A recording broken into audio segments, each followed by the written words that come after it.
Welcome back to Footballology.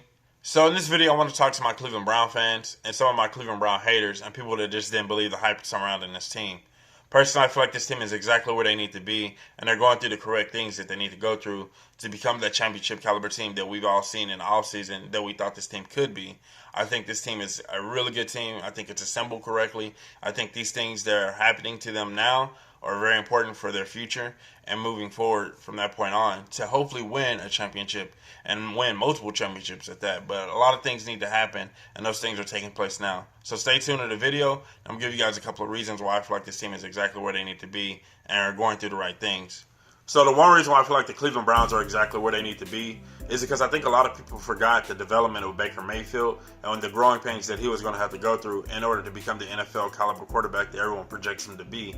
A lot of people projected him to come into the season and pick up where he left off and just be, boom, boom, boom, fluent and killing it, and especially with the weapons that he had around him. I mean, I was one of those people as well, but the more and more I watched, the more and more I realized that defensive coordinators have figured out his weakness and they're going to keep exploiting it until he does something about it.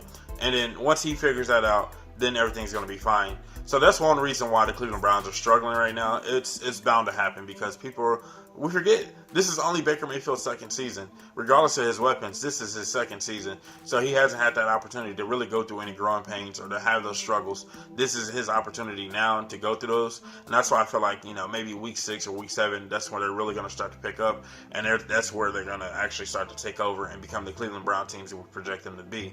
Now, another reason why I feel like the Cleveland Browns are kind of like where they want to be or where they should be, if you will, is because of their chemistry. Like, yeah, we know Odell Beckham and Jarvis Landry are best friends and all that good stuff. That's cute and all. But this team was just assembled overnight, realistically, when you think about it. If you guys remember back, I forget what year exactly, but back in Philly, when they had the Dream Team with Vince Young and Michael Vick and just all the pieces that they had there, it definitely looked good on paper. It always looks good on paper, but that's why you play the game on Sundays. It's because on paper, that's one thing, but when you go on the field, that's another thing. How do you execute? How do you perform? Do you have trust in your brother to actually make those plays and be in his position to do those things that you need him to do to make those big plays? So I think that's where they're at right now. They're kind of just going through those growing pains of learning how to be a team together. I personally feel like football is the ultimate team sport. You have to have trust in the person next to you, and if you don't have that trust, it's hard for you to do your own job. It reminds me of something that I've seen. Somebody was saying that they were tired of seeing the Patriots and the Pittsburgh Steelers always winning and good positions and things like that. And I think people forget that those teams have a lot of things in common. Like, they both were consistent. They both have high level of chemistry, and that's why those teams were consistently winning. Now, if this Cleveland Browns team stay assembled as is, maybe they're going to add new pieces next year. But once they start to build the character of the locker room, which they're working on now, that's another part of this whole equation as well. They're working on the character of the locker room. Once they start to build that chemistry and that consistency, this team will be dangerous. I can guarantee you that, because Myles Garrett is going to do what he does. He's going to take over that leadership role. We got Olivia Vernon when he's going to actually feel comfortable. Shelton Richardson when he's going to start feeling comfortable. A lot of these guys are not feeling comfortable. A lot of guys are just going out there doing their thing, and I think they're kind of overcompensating for doing their thing, Baker Mayfield being one of them, and that's why you see a lot of him trying to do too much. Don't do too much. Do what's asked of you and do what you need to do to win these ball games, and I think they're going to be fine. And like all those things, like once you couple all those things together and once you start to bring all those things together, they will be a championship caliber team in my opinion, because you need consistency, you need the chemistry, and you need to have that faith and trust in the person next to you to do their job. Because once you have those three things, then you become like the New England Patriots. And you think about, look at the New England Patriots roster turnover. It's almost minimum, and the pieces that they do lose, they bring in guys that have the same character, the same attitude, to bring them in and definitely have that locker room still stay intact, but they have a lot of key focal points. It's like building a house, if you will, or building a big structure. You have a lot of beams and big focal points in throughout your house that are going to be the foundational pieces for that whole entire structure. And so that's what the New England Patriots have in place with like guys like Tom Brady, Matthew Slater, the McCourty twins, Chung even being one. Like, they have so many guys there that are really staples and focal points of the locker room. Julian Edelman being another guy as well.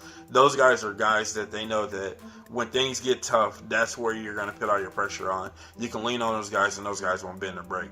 And I think that the Browns locker room needs to find those 3 or 4 guys where they can lean on and know that the locker room won't break because of those guys and their characters and the character of the locker room and the way they want to build things. So I wouldn't panic if I was a Cleveland Brown fan, especially if you're a guy or a fan that believed in the hype and where this team was going. I feel like this team is exactly where it needs to be. They're going through all these growing pains. Now, John Dorsey, this is where Cleveland has messed up in the past. And this is where I hope they don't mess up this time around because they have something special. Really, they do. But if John Dorsey can keep his job and he stays, give me 2 more seasons. If I'm John Dorsey, I'm just begging, give me 2 more seasons. Freddie Kitchens keep his job and everything consistent there, and all the coaching staff stays in place.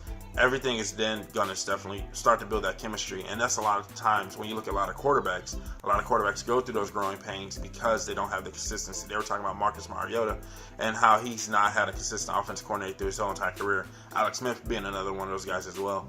But when you look at somebody that has something consistent in their whole entire career, they always flourish and they do really good and they're extremely successful. You look at Aaron Rodgers and his situation. This is Aaron Rodgers' first time being without Mike McCarthy. So you can see, right? You see the difference. You see the struggle. It's bound to happen when you bring in something new, and then you bring in something new on a consistent basis. That's where Cleveland has killed themselves in the past. Stop bringing in something new because the new thing is not going to help you win. What's going to help you win is keeping consistent people in-house, like coaches and players, that are going to be those focal points to build a championship caliber team. Every championship team has those people in place. Bill Belichick has been a New England Patriot coach forever, but he's that consistent focal point. He's that structure piece that you need to build that championship caliber team. And so that's why I feel like if Cleveland don't budge, they just stay where they're at and they stay the course, and the next 2 to 3 years, this team will be a dangerous team. And just add pieces. You don't actually have to go out of your way and go get this high dollar free agent or get this high dollar. No more high dollar free agents, no more high dollar trades. You stay where you at, stay with the pieces that you have in place, and definitely build some great. In my personal opinion, I feel like they're building something great. Just stay the course and don't veer off. If they veer off, that's when we're going to see them go right back to being Cleveland Browns and right back being to the same team. They're building a different culture, and when you're building something new, it takes a little bit of time. It's a little bit more strenuous. It's not going to happen overnight. But this roster has that overnight flip on it, so give it time. And in due time, I feel like really the Cleveland Browns are going to be a great team, and I'm not just blowing smoke. Like, I'm being so serious. They have all the right pieces in place. Once they find out who their captains and their focal points are, once they have that consistency and continuity at the coaching position, everything else is just going to flow right together, and that's what needs to happen for the Cleveland Browns, in my personal opinion. So that's all I have for my Cleveland Brown fans. Let me know what you guys think in the comment section below. Am I right? Do you feel like Cleveland Browns need to stay the course? Do they need to make a change somewhere? I personally feel like they make zero change, honestly. But definitely let me know what you guys think in the comment section below on this Cleveland Brown roster. Is it the right roster? Is it the right team? Is the hype still real? I want to know, and I want to hear from you guys. So let me know what you think. And if you're not a footballologist yet, go and subscribe to the YouTube channel today. Become a footballologist. And stay safe, football fans.